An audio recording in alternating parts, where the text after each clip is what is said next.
Everyone, क्या आप जानते हैं जिसे आज हम ईरान कहते हैं उसे कभी फारस के नाम से भी जाना जाता था। आखिर क्यों बदल गया इसका प्राचीन नाम? तो आइए इस रोमांचक कहानी को शुरू करते हैं और समझते हैं शुरू से अंत तक की जो भी कहानी। फारस यानी आज का ईरान दुनिया की सबसे पुरानी सभ्यताओं में से एक था। 2500 साल पहले यहाँ पर साइरस द ग्रेट इसने दुनिया के सबसे बड़े साम्राज्य की स्थापना की, जिसको हखामनी साम्राज्य के नाम से भी जाना जाता है। ये ऐसा साम्राज्य था जहाँ पर इंसानों के अधिकारों की पहली बार घोषणा की गई थी।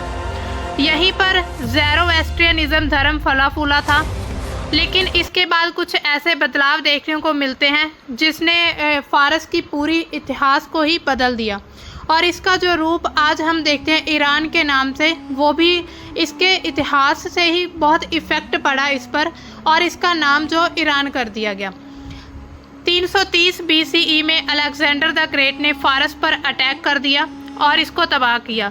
लेकिन फिर भी जो फारसी संस्कृति थी उसने अपनी संस्कृति, अपनी पहचान वैसे ही बरकरार रखी। धीरे धीरे वो फिर से फलने फूलने लगा। लेकिन इसके बाद सैकड़ों साल बाद सासानी साम्राज्य इसने फारस को फिर से महान बनाया। यहाँ पर जब अलेक्जेंडर द ग्रेट का अटैक हुआ उसके बाद ये फिर से इसको एक बड़ा साम्राज्य, महान साम्राज्य बनाने में सासानी जो एम्पायर था उसका हाथ था। अरबों के हमले ने फारस को हमेशा के लिए ख़त्म कर दिया। यहाँ की राजधानी परसोपोलिस हुआ करती थी। फिर 651 CE में अरब मुस्लिमों ने फारस को जीता, यहाँ पर अटैक किया, यहाँ पर इस्लाम धर्म फैलाया। ऐसा कहा जाता है कि अरबों का ही बहुत बड़ा रोल है यहाँ ईरान में इस्लाम धर्म को फैलाने का। लेकिन धीरे धीरे ये इस्लामी देश में बदलता गया। फारसियों ने अपनी भाषा और संस्कृति को वैसे ही बरकरार रखा, खास करके सफाविद साम्राज्य के दौरान। 1501 में सफाविद साम्राज्य का उदय हुआ था। उसी दौरान यहाँ पर जो यहाँ की संस्कृति थी, फारसी भाषा की संस्कृति, उसको वैसे ही बरकरार रखा गया। जो अरबों ने जब इस पर अटैक किया तो इस्लामी साम्राज्य का इसको हिस्सा बनाया गया। इसके बाद अब ये जो सासानी साम्राज्य था इसका पतन धीरे धीरे होता चला गया। फारसियों ने इस्लाम तो कबूल किया लेकिन अपनी भाषा संस्कृति नहीं छोड़ी थी, क्योंकि वो अपने मूल को अपने साथ ही रखना चाहते थे। जो भी उनका मूल धर्म था, जो भी उनकी संस्कृति थी, वो उसको अपने अंदर उन्होंने संजो कर रखा था। हालांकि जो इस्लाम को कबूल किया, लेकिन आज भी जो फारसी हमें संस्कृति है वहाँ पर देखने को मिलती है। इसके बाद बड़ा ये सवाल उठता है कि मतलब ये देश फारस था तो इसका क्या कारण था कि इसका नाम ईरान कर दिया गया। यहाँ पर पहले पर्शियन एम्पायर हुआ करता था। यूनानी प्रभाव के खिलाफ जो फारसी का पुनरुत्थान हुआ यूनानियों के खिलाफ, सिल्क रूट पर इसकी व्यापार में महत्वपूर्ण भूमिका रही है। जो सिल्क रूट हम देखते हैं उसमें ईरान मतलब प्राचीन समय का फारस, इसका बहुत बड़ा रोल हुआ करता था। धीरे धीरे यहाँ से साम्राज्य खत्म होते चलते गए और समय बदलता गया। फिर एक ऐसे समय आता है जहाँ पर golden age of the Persia के नाम से जाना जाता है। यहाँ पर रबाइयात के रचयिता यहाँ पर फले फूले, यहाँ वहाँ का उदय हुआ। यहाँ की जो साहित्य मतलब वहाँ की जो संस्कृति है उनका उदय होना शुरू हुआ। और अविसेना जो दुनिया का पहला मेडिकल जीनियस यहीं पर ही मतलब उदय हुआ उसका भी। तो इसी तरह धीरे धीरे ये पर्शिया की गोल्डन एज शुरू हुई थी। इसके बाद जब हम बात करते हैं कि इसका नाम जो है ईरान कैसे पड़ा, दरअसल अगर हम ईरान की शब्द की बात करें तो ईरान शब्द आर्या से निकला है। आर्या क्योंकि यहाँ पर पारसी लोग खुद को आर्या की संतान मानते थे, तो इसी वजह से ये नाम पहले इस्तेमाल होता था जो यहाँ पर पर्शियन लोग रहा करते थे। लेकिन जब हम इंटरनेशनल लेवल पर बात करते हैं तो इतिहास में इसे पर्शिया नाम से ही जाना जाता था। फिर कुछ समय बाद 1935 में ईरान के शासक रेज़ा शाह पहलवी, तो उन्होंने अपने जो एक ऐतिहासिक फैसला सुनाया। उन्होंने अपने पहलवी राजवंश की स्थापना की, वहाँ पर अपना जो प्रभाव कायम किया और आधिकारिक तौर पर इसका ईरान नाम घोषित कर दिया। इसके पीछे कारण क्या था? क्योंकि वो चाहते थे कि दुनिया उसके देश को उसके मूल नाम से जाने, क्योंकि वो खुद को आर्यों की संतान कहते थे और आर्या से ही ईरान नाम बना था। तो ये चाहते थे कि जो मूल नाम है ईरान, पूरी दुनिया में मतलब फारस को ईरान के नाम से जाना जाए। तो ये उनके आधुनिकीकरण का एक मतलब अभियान था, उसका एक हिस्सा माना जाता है ये जो नाम बदला गया। लेकिन कुछ लोगों का ये भी मानना है कि कुछ इतिहासकार ऐसा भी मानते हैं कि जो रेज़ा शाह थे, उनका जो संबंध था नाजी जर्मनी, उनके साथ अच्छे संबंध थे, जिसकी वजह से उन्होंने नाम बदला, क्योंकि आर्य शब्द जो है नाजी विचारधारा से मेल खाता है।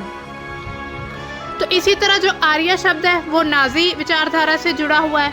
और इस चीज़ को लेकर हालांकि पूरी तरह से प्रूफ एविडेंस नहीं मिलते हैं, ये सिर्फ एक थ्योरी है, लेकिन फिर भी कुछ इतिहासकार इस बात को सच मानते हैं कि जो ईरान नाम है वो नाजियों के प्रभाव से ही पड़ा है। इसके बाद फिर समय बदलता गया और धीरे धीरे काफ़ी परिवर्तन आए। फिर 1979 में एक बहुत बड़ी क्रांति होती है, ईरान में इस्लामिक क्रांति के नाम से जाना जाता है।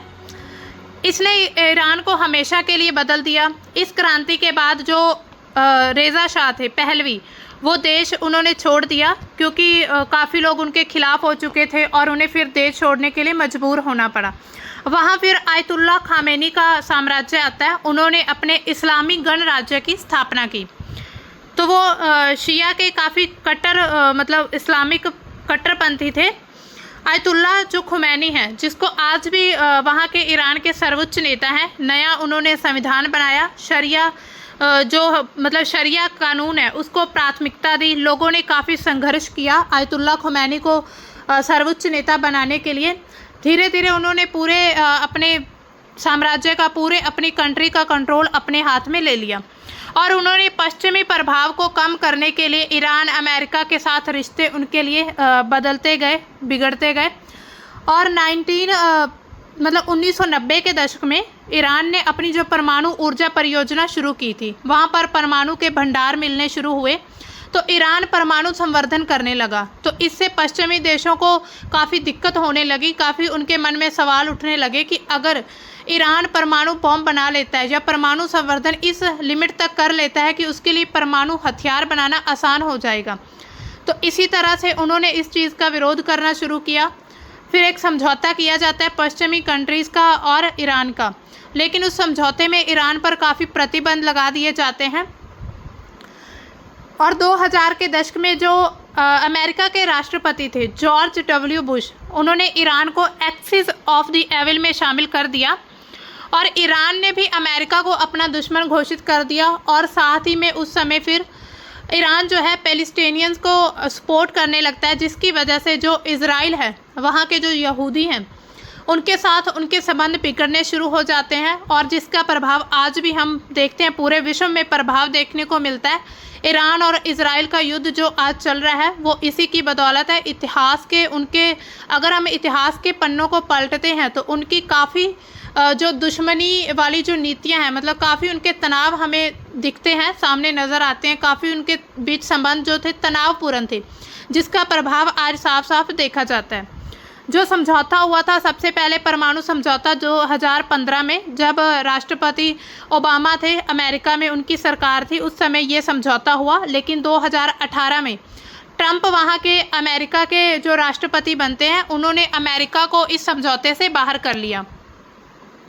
इसी तरह धीरे धीरे संबंध बिगड़ते गए, बदलते गए। अगर हम थोड़ा इतिहास में इस्लामी गणराज्य में स्थिति की बात करें कि वहाँ की आंतरिक स्थिति कैसी थी, तो इस्लामी गणराज्य में महिलाओं पर सख्त ड्रेस कोड लगाए जाते थे कि आपको यही ड्रेस पहननी है।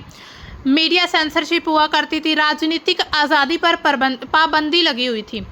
फिर भी जो ईरानी समाज है उसमें शिक्षा, कला, सिनेमा, विज्ञान में काफ़ी ज़्यादा प्रगति होती है। 2009 में फिर ग्रीन मूवमेंट होती है। 2019-22 के जो प्रदर्शन है, ये सभी बदलाव के लिए जनता के बीच संघर्ष का एक प्रतीक बनते हैं। तो इतने जो भी अभियान वहाँ पर प्रदर्शन, आंदोलन किए गए, तो जनता में उत्साह आता है, वो भी आंदोलन पर उतर जाती हैं। लेकिन जो इस्लामी गणराज्य है उसने शिया इस्लाम को प्रेफरेंस दी और फारसी संस्कृति, इतिहास, प्राचीन परंपराएं उसको भी बरकरार रखा। ऐसा नहीं कि एक नया धर्म अपनाने से उन्होंने अपनी प्राचीन संस्कृति को खो दिया, प्राचीन संस्कृति को भी उन्होंने अपने साथ संजो कर रखा था। आज इसकी अगर हम पूरे विश्व में स्थिति देखते हैं तो आज एक क्षेत्रीय शक्ति बना हुआ है Iran. Iraq, Syria, Lebanon, Yemen, इस सब में इसका काफ़ी प्रभाव देखा जाता है। ये अपनी प्राचीन फारसी विरासत, इस्लामी पहचान का एक मिश्रण प्रस्तुत करता है। मतलब इसमें फारसी संस्कृति और इस्लामिक जो संस्कृति है, इस्लाम की पहचान है, दोनों का मिश्रण हमें देखने को मिलता है। ईरान के साथ आज जो संबंध है, रूस, चीन के साथ संबंध मजबूत है, लेकिन दूसरी तरफ पश्चिमी कंट्रीज़ हैं जो उनके साथ संबंध उनके अच्छे नहीं हैं। मतलब काफ़ी तनावपूर्ण संबंध हैं। ईरान का जो इजराइल और अमेरिका के साथ जो युद्ध चल रहा है, यही तनाव की वजह से है। ईरान और इजराइल को ये डर है कि कहीं ईरान परमाणु बम बनाकर उनके अस्तित्व को ही खतरे में ना डाल दे, क्योंकि अगर ईरान के पास परमाणु बम होता है तो जिनके साथ भी जो कंट्री के भी संबंध ईरान के साथ अच्छे नहीं हैं, उन सभी कंट्रीज़ को खतरा होगा कि कहीं कल को ईरान हम पर बम ना गिरा दे। तो इसी तरह ये तनाव आज भी हमें देखने को मिलते हैं। ये से आज कुछ दिनों या महीनों की ये लड़ाई नहीं है, ये काफ़ी सौ हज़ारों साल पहले की लड़ाई है जो इतिहास से चलती आ रही है। तो ये था दोस्तों फ़ारस से ईरान बनने की एक यात्रा, जिसमें हमने थोड़ा शॉर्ट में देखा कि फ़ारस से ईरान कैसे बना, कौन कौन सा साम्राज्य का उदय हुआ, यहाँ पर किन किन ने अटैक किया। तो ये एक ऐसा देश जिसने अपनी प्राचीन सभ्यता से लेकर आधुनिक दुनिया में अपनी पहचान आज भी बनाकर रखी है।